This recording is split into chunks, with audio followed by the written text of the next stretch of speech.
வியாழக்கிழமையில் அம்மன் வழிபாடு மறந்து விடாதீர்கள். பிள்ளைகள் சேமமாக இருப்பார்கள். சிம்ம ராசிக்காரர்களுக்கு முதுகு, வயிறு, சிறிய உபத்திரத்தையும் மருத்துவ ஆலோசனை எடுத்துக்கொள்வது நன்மை. சிம்ம ராசிக்காரர்களுக்கு தொழில் சார்ந்த விஷயத்தில் ஏற்றம், வியாபாரம் சார்ந்த விஷயத்தில் முன்னேற்றம், படிப்படியாக அனுகூலங்கள் கிடைக்கக்கூடிய அற்புதமான காலகட்டம்.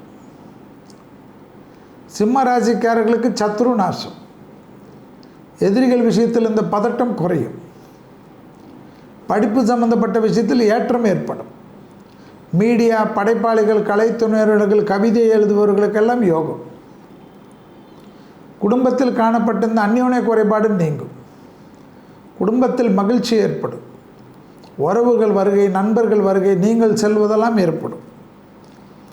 தாய் வழி உறவு, தந்தை வழி உறவு அற்புதமான மேன்மை அடையும்.